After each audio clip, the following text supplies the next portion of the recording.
सत्संग से सोधी आवे, नहीं जीव 84 में जावे। सत्संग से सोधी आवे, नहीं जीव 84 में जावे।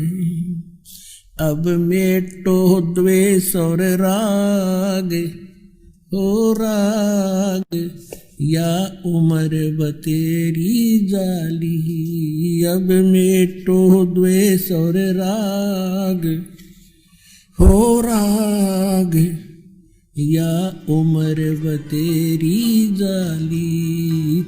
इन्हीं की एक पुस्तक है शंकराचार्यों की, वो दिखाते हैं। ये दास आपको ये सिद्ध करना चाहता है कि बौद्ध धर्म को तो स्टॉप लगा दिया श्री आदि शंकराचार्य जी ने, वो तो बहुत अच्छा किया।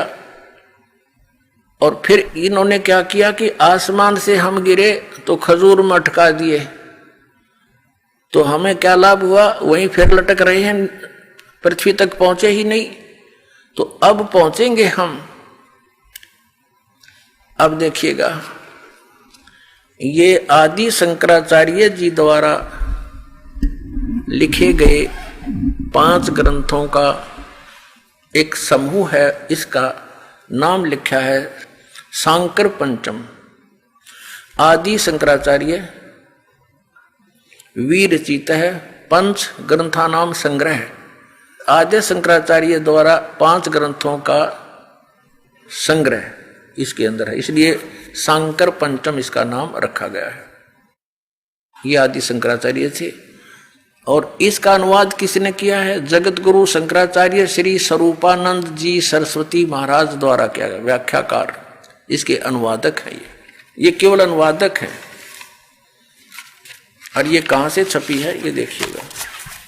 ज्योतिष पीठाधीश्वर, द्वारका पीठाधीश्वर जगत गुरु शंकराचार्य श्री स्वरूपानंद सरस्वती स्वामी पादही, प्रणीतया शंकर सप्रिया, हिंदी टीका सहित। प्रकाशक है शारदा पीठ, प्रकाशनम, द्वारका, जामनगर, गुजरात। 361 335 इसका कोई नंबर, कोड नंबर होगा। ये यहां से छपी है। श्रीमाता कंप्यूटर्स प्राइवेट लिमिटेड, 20/7/125, केदार घाट, वाराणसी। ये इनके दूरभाष नंबर। इसके 135 पृष्ठ पर दिखाते हैं आपको। ये है 135 पृष्ठ, नीचे इसके पृष्ठ नंबर संख्या रखिए। 135 पृष्ठ पे क्या लिखा है? ये आदि शंकराचार्य के द्वारा बोले गए श्लोक और लिखे गए, लिपिबद्ध किए गए। 29 नंबर श्लोक में कहा है किसमें? ये श्री मणि रत्नमाला नामक अध्याय यानी कोई बुक इसके अंदर है। उसके 135 पृष्ठ पर 29वें श्लोक में कहा है कि सबसे बड़ा पशु कौन है?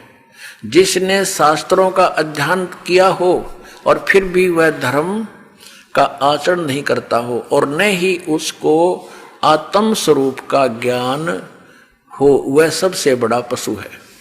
अब आप फैसला कर लियो सबसे बड़े पशु कौन है। अब जो पवित्र 4 वेदों में, पवित्र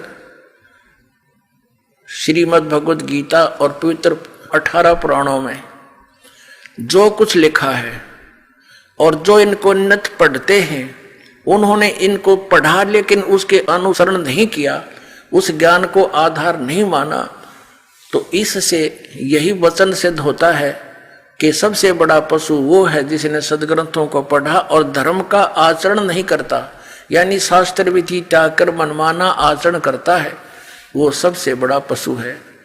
और इनका जो ज्ञान है, अब हम प्रसंग पर चल रहे हैं कि आदि शंकराचार्य जी ने,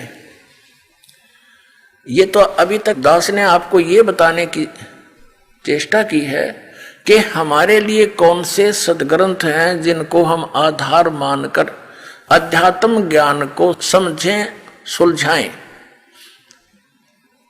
उसके लिए आप जी को बता दिया 5 वेद, एक सूक्ष्म वेद और 4 वेद, ये वेल नोन आपके पास हैं ही। और पवित्र श्रीमद् भगवद गीता का वो ज्ञान जो वेदों से मिलता है, और साथ में 18 पुराणों का केवल यही सहयोग लेना है कि जो परमेश्वर ने 600 वर्ष पहले बोला था और आज वो पुराणों में लिपिबद्ध है, बस इतना काम है इन पुराणों से हमारा, और ज्यादा लिंक नहीं है। इसमें कुछ भी जो कुछ भी घटनाएं हैं वो सत्य हैं या असत्य हैं, इससे हम कोई संबंध नहीं रखेंगे। हमारा इन पुराणों को केवल इसलिए प्रमाण रूप में लेना पड़ेगा कि 600 वर्ष पहले परमात्मा ने सूक्ष्म वेद में ये जानकारी दे रखी थी कि ब्रह्मा विष्णु महेश नाशवान है, इनकी जन्म मृत्यु होती है, और इन ब्रह्मा विष्णु महेश के माता और पिता का भी ज्ञान करा रखा है। धर्मदास ये जग बोरा ना कोई न जाने पद निर्वाणा, यही कारण मैं कथा पसारा, सबसे कहिए वो राम नियारा।